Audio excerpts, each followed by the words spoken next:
Russian troops are closing in on the capital. Their military vehicles have been filmed entering the city. And in the last few hours, multiple explosions have been reported. Exact figures are unknown, but there are reports of large numbers of Ukrainian casualties, both military and civilian, since the invasion began, and of Russian military deaths. Streams of people in cars and on foot have been crossing from Ukraine into Poland, Romania and Hungary. The UN Refugee Agency believes up to 5 million people may try to flee abroad. There's fierce fighting in many parts of the country, with Russian troops advancing from the north, from the east and from Crimea in the south. But tonight, all eyes are on Kyiv. There have been exchanges of fire in the north of the city, which was reached by an advance party of Russian troops. Ukrainian authorities say 18,000 machine guns have been handed out to volunteers who want to defend their capital, while Russia claims it's taken control of the Hostomel airfield to the northwest of the city, important for international cargo and a key military airbase. In our first report tonight, our correspondent Nick Beak looks at the day the nation's capital came under attack. The early sirens wailed in Ukraine's capital once more. But this was no rude awakening. No one had been able to sleep. The latest Russian bombardments had hit yet more homes. Injuring the very civilians the Kremlin promised had nothing to fear from what it calls a targeted attack on the Ukrainian military. As we make our way through Kyiv, we find volunteers now bearing arms to protect their country.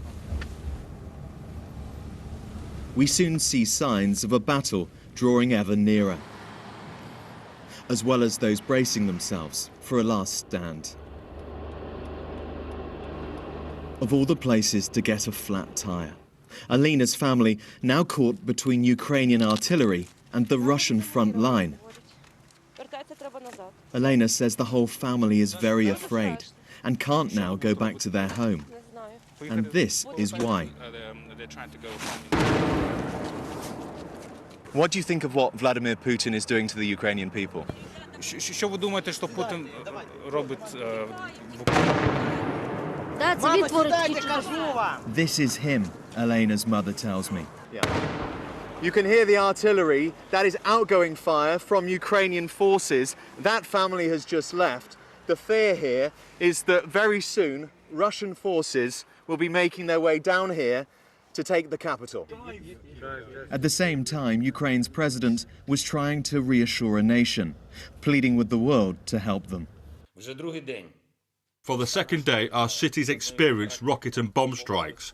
Masses of tanks as well as airstrikes, which are similar to those which Europe has already seen during the Second World War and about which it said never again. But this is now how it is. It happens again. President Putin urged the military he was attacking to turn on their own government. I appeal to the servicemen of the armed forces of Ukraine. Do not let neo-Nazis and Ukrainian ultra-nationalists use your children, wives and the elderly as human shields. Take power into your own hands. Ukraine is under attack on many fronts. In Mariupol, in the southeast, destruction. In Sumy, in the northeast, battles rage. And here in the capital, in circumstances still unclear, horror as a tank drives over a car. Incredibly, the driver survived. And this is a pivotal battleground, an airport northwest of Kyiv. Its fate could be vital to that of the whole country. If the Russians succeed there, this will be one of the first neighborhoods they come through, Podil. Today it looks like any other in Ukraine. This queue is for the pharmacy. Maxim tells us he hopes any advancing Russians would not harm him and his family. I think they don't take our normal people. I think they have heart inside. They have something good inside. Elena, a grandmother, says Russian occupation would be a disaster. This is my city, the city of my parents, my grandparents. I'm not going to leave. And as for what she makes of Vladimir Putin, When a person is so inadequate, nobody knows what will come to his mind. This evening, the mind of President Zelensky was defiant. Speaking from the streets of Kyiv, he posted this message on social media. We are all here. Our soldiers are here, the citizens are here, and we are here. We defend our independence. That's how it'll go. Glory to our defenders, both male and female. Glory to Ukraine. Tonight, there is overwhelming support for the men and women being asked to save their country. But there's also a deep fear the effort will not be enough. Nick Beak, BBC News, Kyiv. Well, we had been hoping to broadcast tonight's programme from the capital, but it is too dangerous to be out on the streets. Let's talk to our chief international correspondent, Lise Doucet. And Lise, as we can see, you, the team, others having to take shelter tonight in a basement. This is Kyiv tonight, what was a vibrant European city, nearly 3 million people. But tonight they've gone underground to take shelter, and that includes us. We're in an underground parking garage. Many others are here. We could just show you where we are. The chairs all lined up. Cots have been brought out. You can see the urns of coffee and tea in the distance. This is where we're going to have to take shelter through the night, and we're not sure for how much longer. There were repeated air raid sirens tonight, and then a call from the authorities, including the people running this hotel: take to your shelters and don't come out.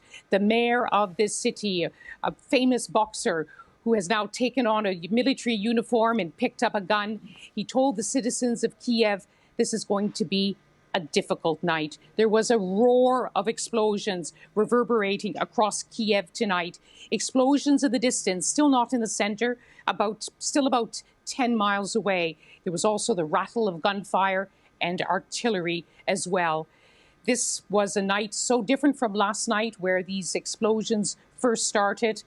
But there's a real worry that as the Russian forces keep approaching the city, while there's fighting in the suburbs, this is just the beginning of what could be a long battle, a battle for this city to survive. And we saw today, as we went around the city, how war has pulled life from Kyiv. People have taken either to underground shelters like this, or they fled, or they're picking up a gun to fight. Lise, very many thanks. Do take care. Thank you very much. Lise Doucet there in the capital tonight.